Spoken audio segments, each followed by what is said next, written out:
Bismillahirrahmanirrahim. Assalamualaikum warahmatullahi wabarakatuh. Ya teman-teman semua, perkenalkan nama saya Pratama Maulana. Saya adalah guru yang akan mengajar kalian untuk sementara waktu. Saya dari Universitas Muhammadiyah Surakarta, prodi PPKN ya, yang sebelumnya belum kenal dengan saya. Pada kesempatan kali ini, pada pertemuan minggu ini, kita akan mempelajari tentang sistem politik Indonesia, yaitu bab 5 yang terdapat dalam LKS halaman 33. Semua bisa buka dulu tentang sistem politik Indonesia. Kemudian saya akan menjelaskan tentang suprastruktur dan infrastruktur politik. Jadi sistem politik setiap negara itu memiliki sistem yang berbeda-beda tergantung dengan situasi dan kondisi dari negara tersebut. Di Indonesia, sistem politik yang digunakan adalah sistem politik demokrasi Pancasila ya, yang berdasarkan Undang-Undang 1945. Di situ akan muncul atau terliput antara lain suprastruktur dan infrastruktur. Suprastruktur sendiri adalah semua lembaga-lembaga yang tersebut di dalam konstitusi negara, yaitu legislatif, eksekutif maupun yudikatif. Jadi semua lembaga-lembaga yang ada di pemerintahan atau kekuasaan pemerintah itu termasuk dari suprastruktur politik, termasuk pengadilan negeri, pengadilan agama, pengadilan tinggi, Mahkamah Agung, Mahkamah Konstitusi yang tergabung dalam yudikatif ya, lembaga yudikatif. Kemudian lembaga eksekutif antara yaitu presiden dan para menterinya. Kemudian lembaga legislatif yaitu adalah DPR dan lain sebagainya. DPR, DPD, oke. Kemudian infrastruktur politik. Tadi kan kita sudah membahas tentang suprastruktur. Suprastruktur itu adalah keseluruhan adalah dalam lingkup yang paling besar, yaitu dalam pemerintahan. Lingkup yang paling besar yaitu adalah tadi yang saya sebutkan, yaitu yudikatif, eksekutif, dan legislatif. Kemudian infrastruktur politik. Infrastruktur politik ini adalah politik rakyat yang berhubungan dengan sistem politik itu sendiri, yang berhubungan langsung dengan kekuasaan pemerintahan, yaitu dibagi menjadi 6 unsur.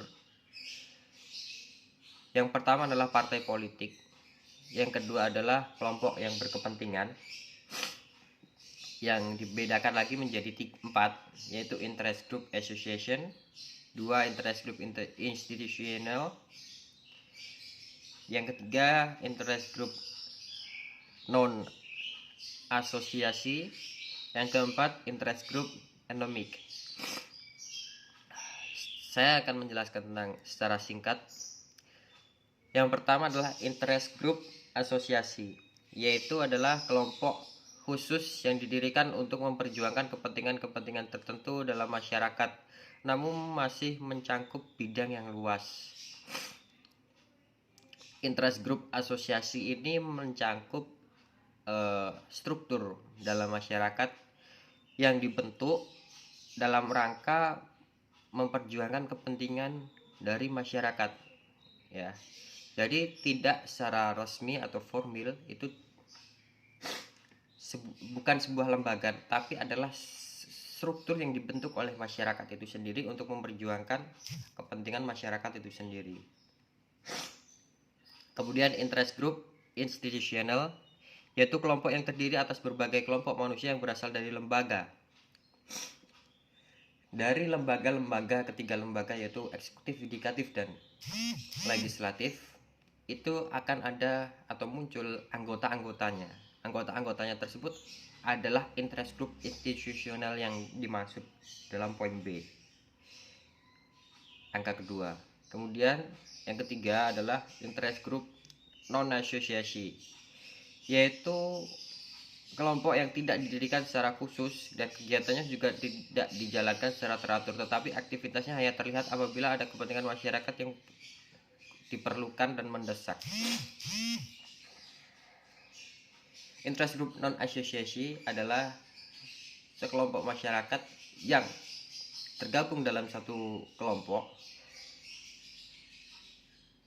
tidak secara resmi atau kelembagaan, tapi itu dibentuk dari masyarakat itu sendiri, ya, yang fungsinya adalah untuk memperjuangkan kepentingan-kepentingan yang mendesak. Dia tidak punya suatu kegiatan khusus atau yang tersistem, tapi mereka punya visi dan misi yang sama. Karena itu adalah suatu kelompok yang sifatnya itu sementara atau sifatnya tidak formil.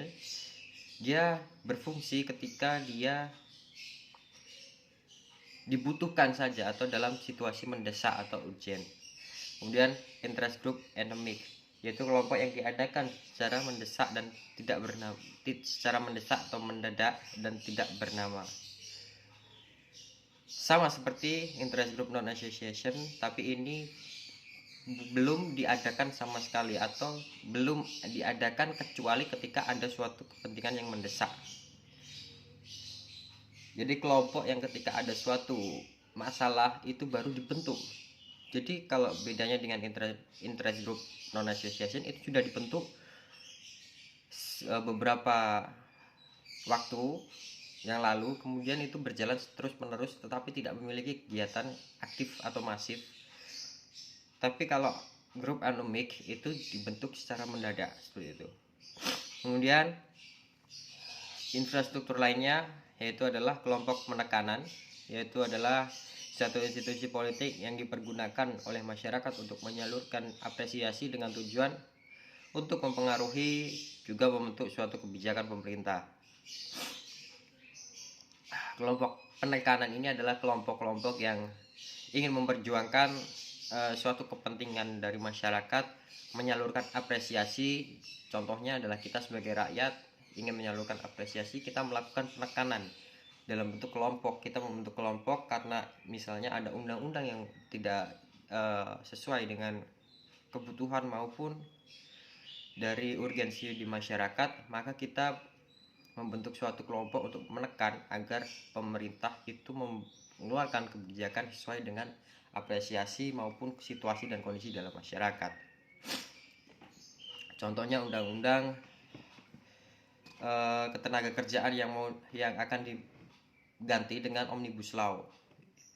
Itu contohnya, ada banyak kelompok penekanan di situ. Kemudian media komunikasi politik, yaitu adalah media yang menyampaikan kebijakan dari pemerintah yang disampaikan melalui media berbentuk koran, majalah, media sosial maupun penyalur lainnya antara pemerintah atau pemegang kekuasaan dengan masyarakatnya. Kemudian yang organisasi kemasyarakatan atau ormas dan lembaga swadaya masyarakat LSM. Sering disebut sebagai civil society atau organisasi yang lahir secara mandiri, bukan dibentuk dari penguasa, melainkan dari warga masyarakat dalam negara demokrasi. LSM atau lembaga ormas masyarakat adalah lembaga yang tugasnya adalah menjaga stabilisasi atau stabilitas dari kebijakan pemerintah atau kekuasaan.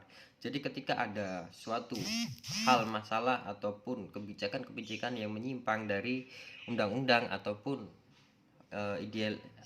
ideologi negara, maka ormas atau LSM tersebut adalah orang-orang yang menyerang atau menekan kekuasaan atau pemegang kuasa, yaitu pemerintah, untuk mengeluarkan ataupun bertindak. Ya, contohnya banyak LSM banyak kita temui. Ormas, organisasi masyarakat banyak sekali di masyarakat seperti itu ya. Kemudian yang F, adalah seorang tokoh politik yang memiliki peranan yang sangat penting dalam dinamika politik, yaitu telah berlangsung maupun yang sedang berlangsung. Ya, seorang tokoh politik ini adalah tokoh-tokoh ahli dalam bidang politik atau perpolitikan. Contohnya ahli politik dalam bidang hukum ataupun pengamat politik dan lain sebagainya yang banyak kita jumpai ketika kita sering menonton acara Indonesia Lawyer Club ya di TV One. Itu adalah tokoh-tokoh politik yang memiliki peranan penting seperti itu ya. Jadi infrastruktur politik itu adalah kelompok-kelompok di luar lembaga trias politik, yaitu eksekutif, yudikatif, dan legislatif, yang juga memiliki peran atau kepentingan dalam pemangku kebijakan atau pemutus kebijakan seperti itu. Kemudian setelah kita membahas tentang suprastruktur dan infrastruktur politik, kita akan membahas tentang sistem politik di Indonesia. Kita akan membahas tentang sistem politik itu sendiri. Apa itu sistem politik? Sistem politik berasal dari dua kata. Yang pertama sistem, yaitu adalah suatu tatanan atau komponen-komponen yang memiliki fungsi satu sama lainnya. Contohnya sepeda, ada komponen saddle, ada namanya roda, ada stang. Ketika salah satunya itu diambil atau rusak, maka suatu sistem tersebut tidak akan berjalan dengan baik. Misalnya ketika bannya bocor, maka roda atau kendaraan tersebut tidak bisa berjalan. Ketika stangnya misalnya rusak atau bengkong, maka sepeda tersebut atau kendaraan tidak bisa berjalan sebagaimana mestinya. Seperti itu. Kemudian kita akan membahas tentang politik. Politik adalah interaksi antara pemerintah dengan masyarakat dalam rangka proses pembuatan kebijakan atau keputusan yang mengikat. Di buku seperti itu ya. Tapi politik secara umum adalah suatu pengaruh antara seseorang dengan lainnya untuk mencapai suatu tujuan tertentu. Jadi ketika saya mempunyai tujuan agar kalian para siswa itu rajin misalnya, maka saya harus mengeluarkan kebijakan. Kebijakannya tersebut adalah disiplin dengan cara kalian harus mengerjakan tugas sebagaimana mestinya yang saya instruksikan. Deadline-nya 1 hari atau batas waktunya mengumpulkan 1 hari ya 1 hari. Ketika lebih atau tidak mengerjakan, terlambat katakanlah, itu maka akan ada punishment atau hukuman seperti itu. Kemudian suatu sistem politik adalah rangkaian komponen-komponen lembaga yang memiliki suatu peran masing-masing dalam membuat suatu kebijakan atau keputusan. Di situ ada 2 tokoh ya, Rabiul Almond dan Sri Somantri, yang menjelaskan tentang sistem politik. Jadi sebenarnya ada banyak sekali tokoh-tokoh yang menjelaskan tentang sistem politik ini sendiri. Kemudian ciri-ciri sistem politik ada 4 dalam buku LKS ya, bisa kalian buka halaman 36. Yang pertama adalah ciri identifikasi, adalah unit-unit dasar yang berwujud tindakan-tindakan politik yang membentuk peranan politik. Unit-unit dasar tersebut adalah para kelompok-kelompok tadi, kelompok-kelompok yang dijelaskan dalam suprastruktur dan infrastruktur politik. Kemudian ada input dan output. Adalah sistem politik yang mempunyai konsekuensi yang penting. Sistem politik yang mempunyai konsekuensi yang penting bagi masyarakat, yaitu keputusan yang sah.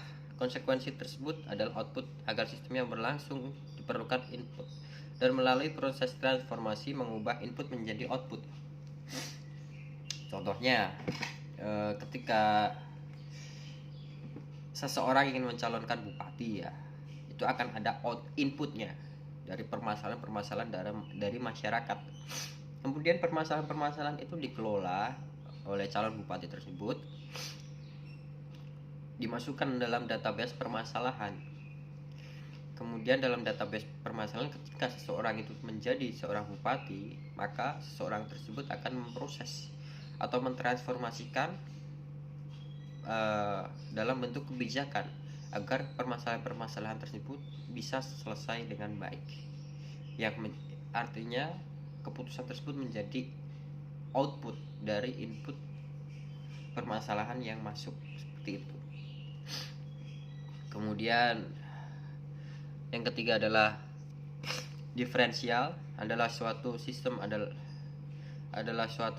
lingkungan yang memberikan energi atau mengaktifkan suatu sistem serta informasi tentang arah penggunaan energi. Yang keempat adalah integrasi, dalam suatu sistem adalah suatu sistem yang harus memiliki mekanisme yang dapat mengintegrasikan atau memaksa anggotanya untuk bekerja sama walaupun dalam kadar minimal, sehingga mereka dapat membuat keputusan-keputusan yang sah. Maaf ya, saya agak flu, mohon dimaklumi. Yang ketiga, ketika kita sudah membahas ciri-ciri sistem politik, kita akan membahas sistem politik di Indonesia. Poin ketiga, halaman 35. Bisa disimak. Sistem politik Indonesia adalah sistem demokrasi Pancasila yang saya sebutkan di awal. Pengertian sistem demokrasi Pancasila adalah suatu paham demokrasi berdasarkan kerakyatan yang dijiwai dan diintegrasikan dengan sila-sila lainnya. Intinya Indonesia ini menganut sistem demokrasi Pancasila. Pancasila adalah suatu gambaran atau suatu aspirasi dari seluruh wilayah Indonesia yang kemudian dikumpulkan menjadi satu sebagai suatu aspirasi dari masyarakat berupa jiwa ya. Jiwa-jiwa dalam masyarakat digabung menjadi satu sehingga terwujudlah Pancasila yang telah dirumuskan sebelumnya ketika merumuskan dasar negara, seperti itu. Nanti bisa dipelajari lagi tentang sejarah pembentukan Pancasila. Di situ dijelaskan dari beberapa tokoh, Mohyamin, Soekarno dan lain sebagainya, Dr. Supomo ya, yang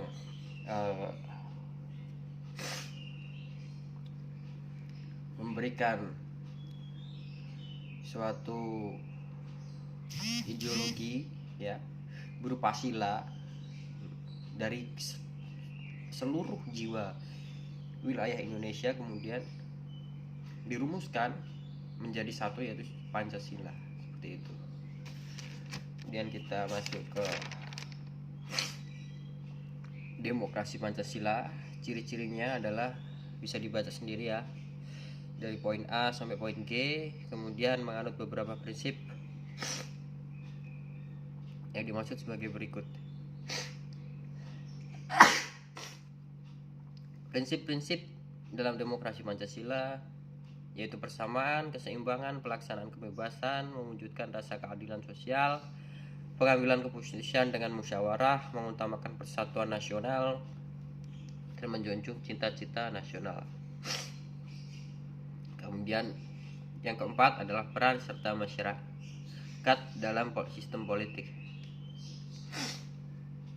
Jadi intinya masyarakat dalam sistem politik demokrasi Pancasila ini mempunyai peran